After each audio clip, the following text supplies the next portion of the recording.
जो 35 साल से आपने विकास नहीं किया, 35 साल से आपने वही मुद्दे घिसे हैं, धारावी से घटिया हाल आपने यहाँ का कर दिया है। हम लोग भी, भारतीय जनता पार्टी भी विकास के मुद्दे पे लड़ेगी।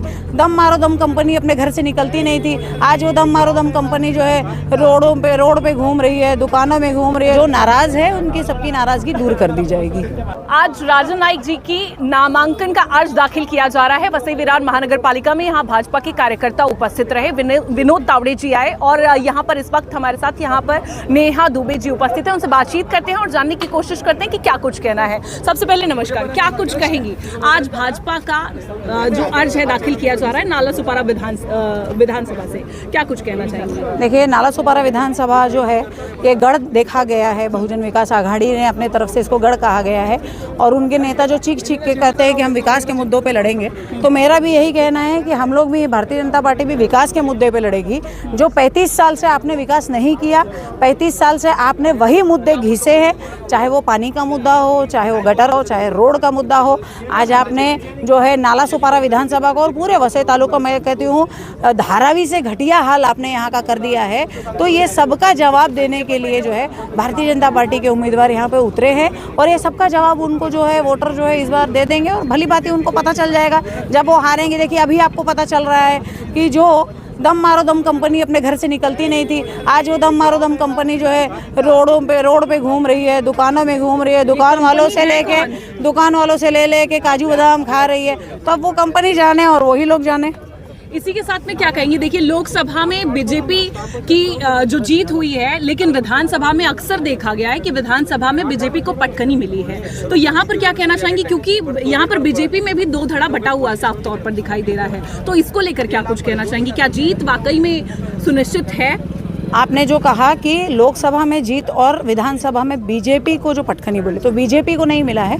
वो महायुति का हर बार उम्मीदवार रहता था, जो उम्मीदवार जो है शिवसेना पार्टी से रहता था और इस बार भारतीय जनता पार्टी ने अपना खुद का उम्मीदवार दिया है। भारतीय जनता पार्टी का चुनाव चिन्ह यानी कि कमल निशानी पर हमारे उम्मीदवार राजन नाईक जी खड़े हैं। जो नए हैं उनको पुराना कर दिया जाएगा, जो भी उनकी समस्या रहेगी सब सॉल्व कर दी जाएगी और चुनाव के पहले सारा समीकरण ठीक करके भारतीय जनता पार्टी यहाँ पर जीत कर आएगी। जो नए हैं उनको पुराना कर दिया जाएगा, जो पुराने हैं उनको नया कर दिया जाएगा। नहीं, कई वरिष्ठ लोग हैं जिनको शिकायत है कि हमें कोई गिनती ही नहीं की जाती है। मैंने कहा ना, जो नाराज है उनकी सबकी नाराजगी दूर कर दी जाएगी। और रही बात, अगर आप विकास की बात करें तो विकास का तो आप देख ही रहे हैं कि आज 41 बिल्डिंग पे कार्रवाई चालू हो गई है। इस वक्त वहाँ पर बिल्डिंग टूटना चालू हो गई है।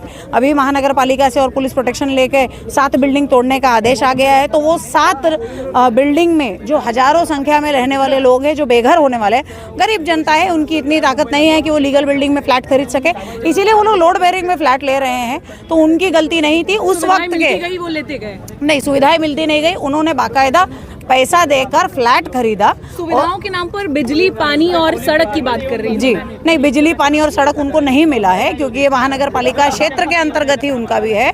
लेकिन उनका ये था कि वो लीगल बिल्डिंग में फ्लैट नहीं खरीद सकते थे, तो उन्होंने बिल्डर को पैसा देके लोड बेरिंग के अंदर फ्लैट खरीदा था और वो लोग लोड बेरिंग के अंदर जैसे तैसे अपनी जिंदगी जी रहे थे।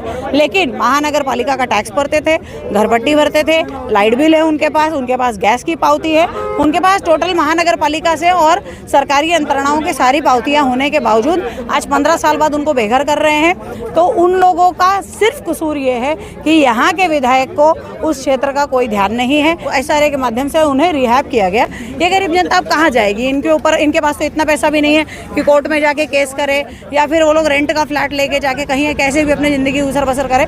लेकिन उनकी हालत इस वक्त खराब है, जिसका जवाब उनको भली बात ही चुनाव में मिल जाएगा। और अभी आप देख रहे हैं कि विधायक जो है उनको पड़ी नहीं है इन लोगों की। उस समय के जो महापौर, जो कि प्रथम महापौर थे, उनको भी इससे कोई लेना देना नहीं था कि वो महापौर होने के बावजूद उनके क्षेत्र में इस तरह का इलीगल बिल्डिंग बन रहा है। वहाँ की जो बहुजन विकास आघाड़ी की नगर सेविका थी, उनको भी ये जानकारी नहीं थी क्या कि उनके वार्ड में इतना काम हो रहा है। कौन सा वार्ड उनका विधानसभा जितना या लोकसभा जितना बड़ा था? वार्ड तो छोटा सही था, परंतु बंदर बाट हो रहा था। सब अपना अपना पैसा खा रहे थे, अपना अपना कमीशन खा के बैठ रहे थे। तो आपने सुना, साफ तौर पर यहाँ पर नेहा दुबे जी का कहना है कि इस बार बदलाव निश्चित है। अब ऐसे में देखना ये होगा कि 23 तारीख को क्या कुछ रिजल्ट आता है, 20 तारीख को जनता किसे चुनती है, ये सब कुछ देखना होगा। लेकिन हाल फिलहाल यहाँ पर चुनावी प्रक्रियाएं शुरू हो चुकी हैं। लोग बारी बारी से अब नामांकन की जो प्रक्रिया है उसे करते रहेंगे। अब क्या कुछ होता है इस विधानसभा चुनाव में, नालासोपारा में कौन चुनकर आता है, ये सब कुछ 23 तारीख तक इंतजार रहेगा।